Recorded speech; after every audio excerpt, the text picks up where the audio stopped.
Hi, I'm Justin Riley. Today on Wisconsin Doctors, when we visit our healthcare providers, there are a lot of folks that work behind the scenes to bring that quality of care to us. Today we're going to have the opportunity to meet a couple of those folks here at Mile Bluff Medical Center here in Mauston, and my guests will include Michelle Messer from the UW Health Specialty Clinic here in Mauston, Martha Erth-Kindry, Executive Director of Mile Bluffs Foundation, Karen Patton, physical therapist here at Mile Bluff Medical Center, and Janelle Haskey, Director of Clinic Quality. That's all coming up right here on Wisconsin Doctors on CW57. Stay right here.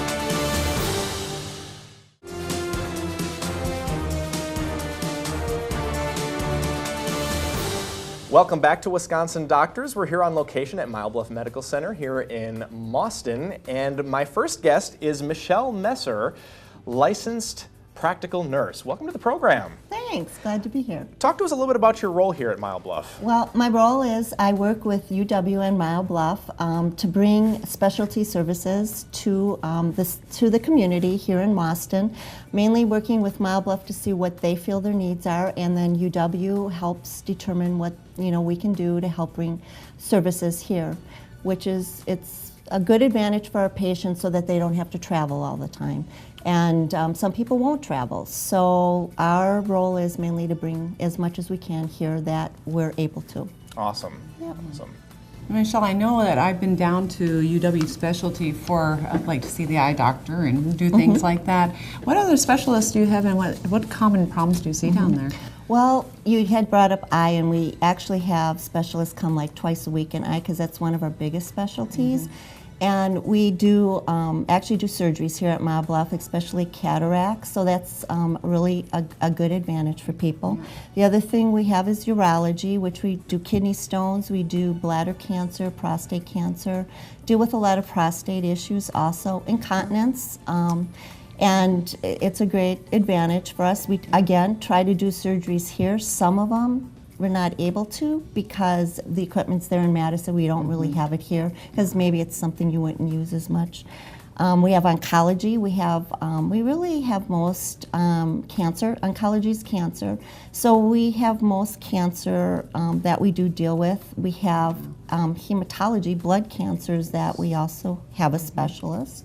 We deal. You can get your chemo here, which is another great That's advantage. really nice. Yes, Yeah. because honestly, we've had people who said, "I'm not going to go somewhere else to do this else. I just won't do it." Oh, so, you want to be close to your family and everything. exactly right, that and it's kind of really a hard. problem, It's hard yeah. to travel into other bigger communities, and some people don't have vehicles. Yeah. So the other thing we do is neurology.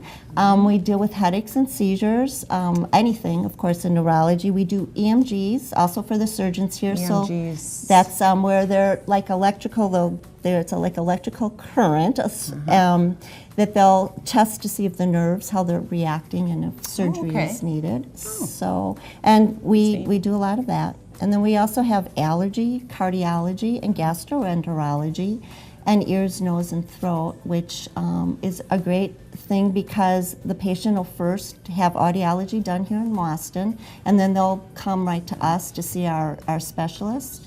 And we have specialists who are specialists in their specialty.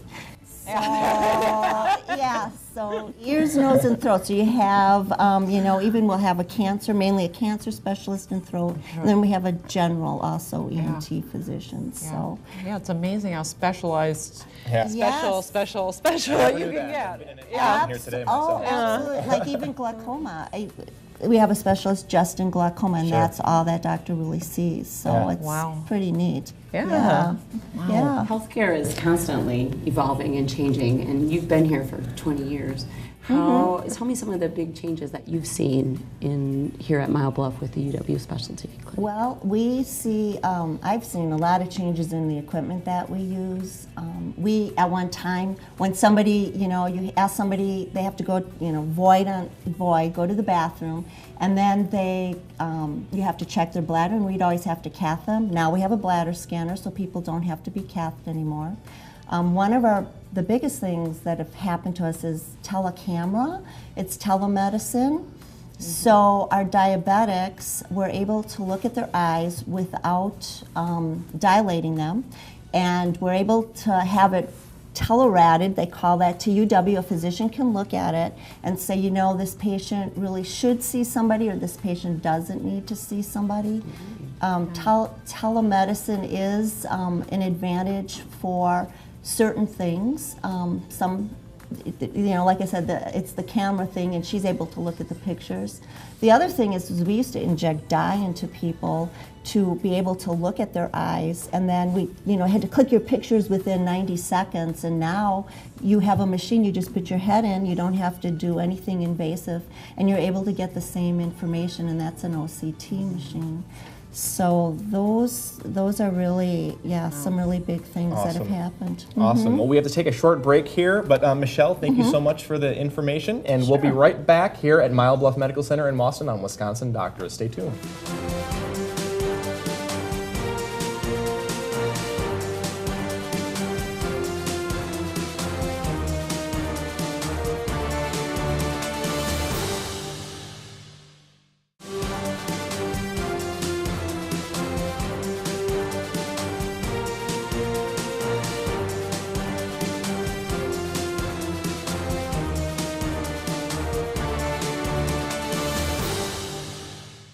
Welcome back to Wisconsin Doctors. We're on location at Mile Bluff Medical Center here in Mauston, and my next guest is Martha Marianne Erth-Kindry. Welcome to the program. Well, thank you very much. That was great. You did the whole thing for me. Yes. As I like challenging myself. So, Very nice. So anyway, so you're the executive director of Mile Bluff's Foundation. Tell us a little bit about your role in that. Well, my role is to support the hospital. Basically, that's the whole role the foundation plays. And we're very young. We're getting into our 5th year now. And previous to the foundation being here, we still have a very wonderful ladies auxiliary that helped with supporting the hospital. And they still do a super job with things. And they've raised actually over $1 million for the hospital over the last 50 years. So they've been very, very active. But the foundation, it kind of comes alongside the auxiliary, and the only reason the foundation exists is to support the hospital, to support the medical center and the clinics and things like that. So that's our sole purpose. Sole purpose.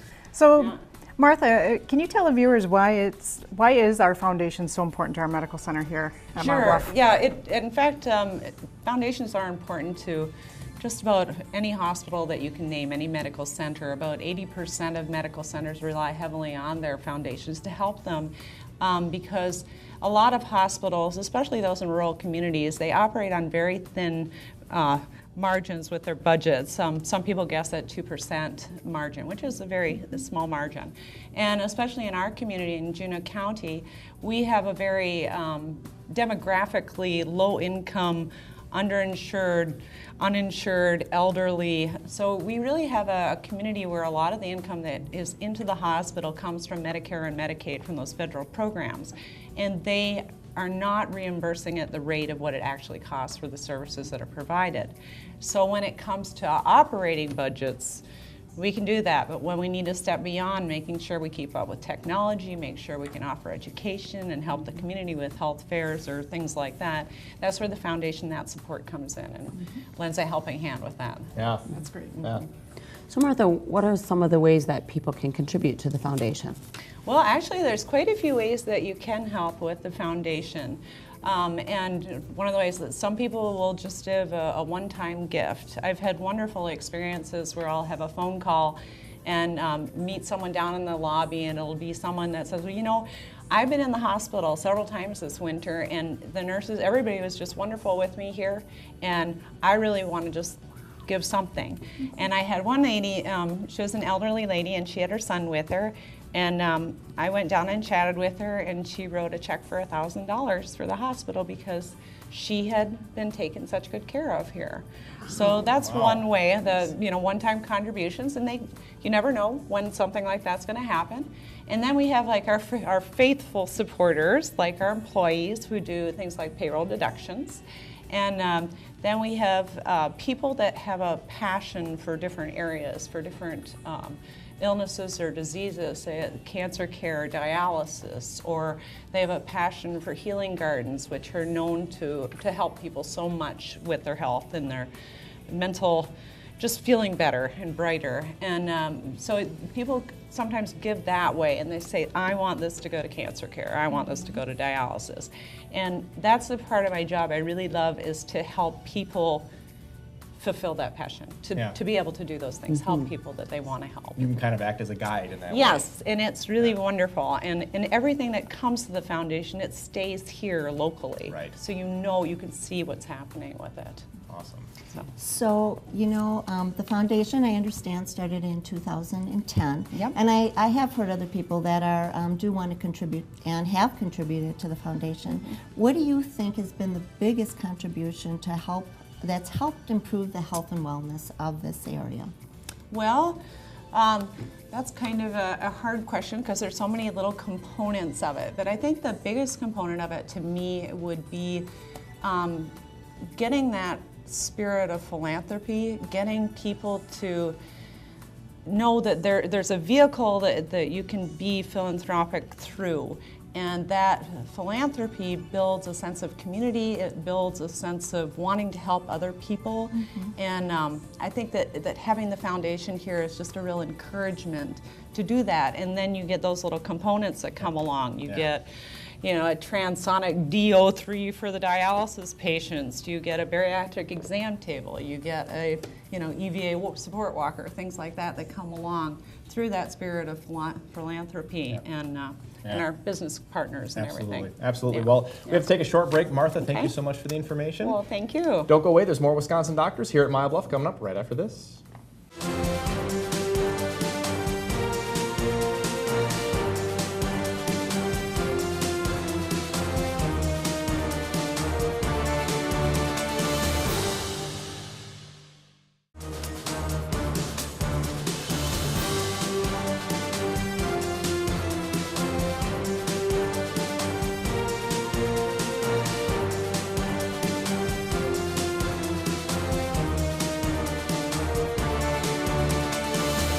Welcome back to Wisconsin Doctors. We're on location at Mile Bluff Medical Center here in Mauston, and my next guest is Karen Patton, physical therapist here at Mile Bluff. Welcome. Thanks. I'm glad to be here. Yeah, talk to us a little bit about your role here at Mile Bluff Medical Center.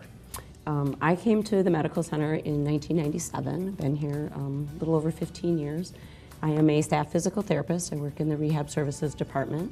My primary role is the acute care setting, people in the hospital with an illness or an injury. Then I also work in the home care setting for Hess Home Health, so I take therapy to people in their homes for the people that can't come into the therapy clinic. And then I am a certified vestibular therapist.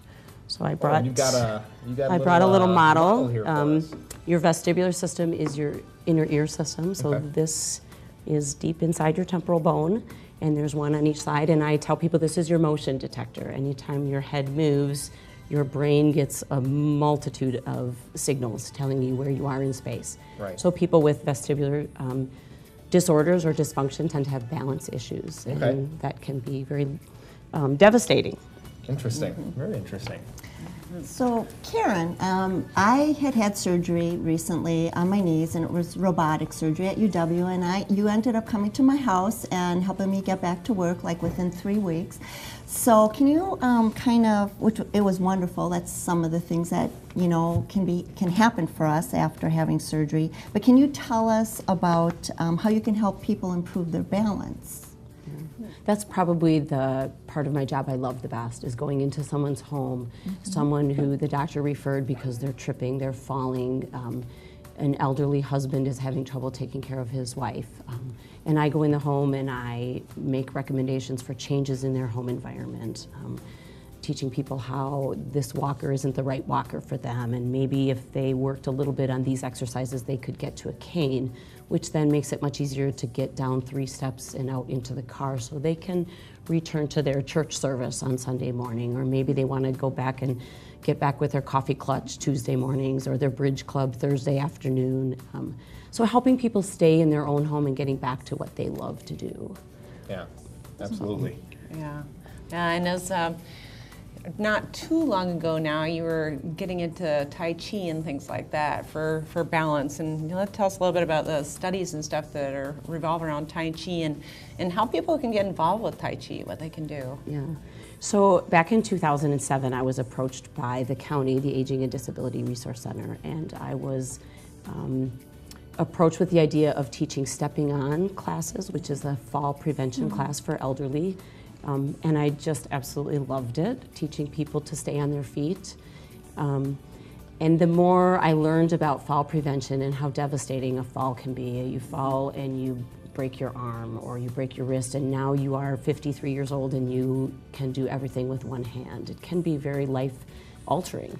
So I started looking at fall prevention and looking at the Centers for Disease Control and some of the research. Stepping on has a 36% reduction in falls, and Tai Chi has 42%, which is the highest evidence-based program. So the more I looked into Tai Chi, the more I wanted to teach Tai Chi classes. So I applied for and received some financial support. So I'm in the process of becoming a Tai Chi instructor for level 1, 2, and 3, the fundamentals of Tai Chi. We're going to start teaching classes this summer. And what I love about Tai Chi, not just the physical therapy benefits of balance and strength and flexibility, but really the research on reduction in anxiety and stress and the reduction in your cortisol levels. The boost to your immune system. There's tremendous research being done for cancer patients who are dealing with chemotherapy and how they can boost their immune response while fighting a major illness. It's just great research, and the more you read, the more it's like, it's no wonder people in China do this 3 times a day. And there's in a the certain public. beauty to that. It's fun. It's very fun. I enjoy it. I love listening to Karen when she's done a few little demonstrations for us, and I just love listening to because Karen tells you everything that it means and everything, you know, when they do the move. You just do a great job with it. It's really neat. It's fun. So Karen, can you tell us about the class and kind of what can people expect from it? Yeah, it's a class for beginners. We're going to start this summer, June 2nd, 5:30 to 6:30 on Tuesdays and Thursdays. $5 a class, and we're going to learn together, level 1, level 2, and hopefully we will learn movement patterns that we tie into what we call the form or the routine, which then can become an hour-long exercise session. Awesome, awesome. We got to take a short break again, but Karen Patton, thank you so much for the information. Thank you. We'll be right back with more Wisconsin Doctors. Don't go away.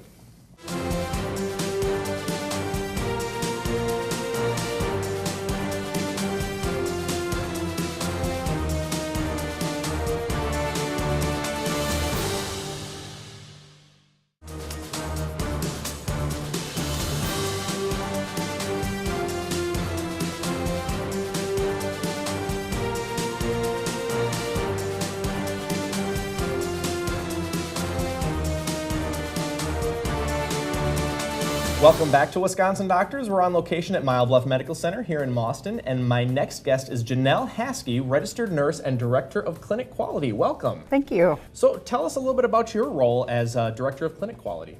Well, I'm the director of clinic quality here for our 5 clinic system. And quality is something that here at Mile Bluff we're continuously working on. We want to get better in all the different avenues that we can. It's kind of exciting that here our state of Wisconsin just recently was recognized as ranking 2nd in the nation for healthcare quality. Go Wisconsin, all right. So one of the ways that we are working on quality here at Mile Bluff is by conducting patient experience surveys. That's something new for our clinic system. And we want to hear back from our patients, how was your experience visiting our clinics? We want to continuously try to get better and work on what we're doing. So we're always working to strive to get better. Absolutely. So another thing that I do is I oversee our electronic health record staff at the clinics. So we have NextGen, which is our clinic system. So we do lots of upgrades and things like that constantly, it seems. So I oversee them, and they also deal with our patient portal. So that's something newer that we've had, so we're looking forward to doing more with that. So. Cool. Janelle, tell me more about the patient portal. My daughter was in last week to the clinic, and somebody asked, and I said, oh yeah, I think I signed up for that, but I wasn't quite sure. Yeah. The portals are a way that patients can connect with their healthcare records. So you're able to get things basically at your fingertips if you want, different, your labs, different things like that. And it also allows us to communicate with other healthcare systems where we can get records like from the UW. We can do all that electronically, and we don't need all the paper copies anymore. So that works pretty nice in that fashion. So here at Mile Bluff, we actually have two different patient portals. We have one for the outpatient and hospital services, and then we have a separate one at the clinic. So there's actually two portals that we have. Well, since you're on the clinical side of the electronic health record and all that other stuff, which just boggles my mind, the information you can get sometimes, but what kind of information can a patient get from the portal when they go on? Well, for the clinic portal, we actually have 4 different options that people can choose to get information. The first is they can ask a billing question. So if there's any questions about their bill, they're welcome to use the portal to ask that question. It goes into our billing department, they answer that and send them back an answer. So that's nice. They can also get some requests for their medical records. If they do want to go, get a copy of some specific test they want, and they want that sent to their portal, they can do that, or ask for records to take to a different facility if they want to take them to. We can do that. Another thing that we can do is request appointments. So you can say, I want to see a certain provider. The days that work for me are Mondays and Wednesdays from 10 to noon. Is there any availability? So that nice. Yeah, that actually works pretty nice because then there's not so much back and forth. And the we phones know don't ring as much. and the phones don't ring as much. That it would be a huge help. Yes. And our last thing that we have is where we can ask medical questions. So if a patient does have a question that they want to ask medical, then we can send that to our triaging system and get that answered for you. Very cool. Okay. So Janelle, though, really the portals aren't used to be for medical advice.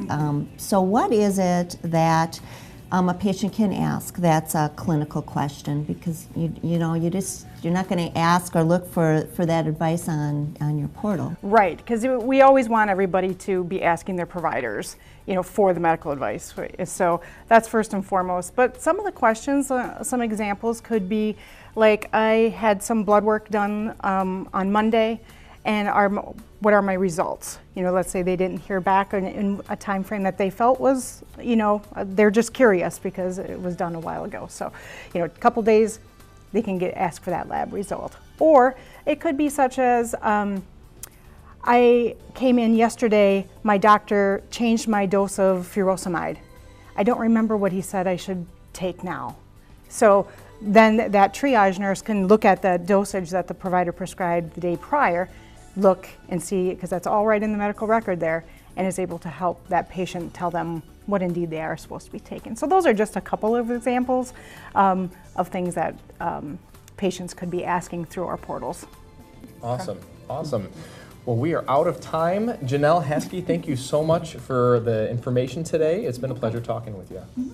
And my guests have also included Michelle Messer and Martha Marianne Erth Kindry. Almost got it that time. And Karen Patton, all here at Mile Bluff Medical Center. From all of us here at Wisconsin Doctors and CW57, we're inviting you to live longer, live better. We'll see you next time.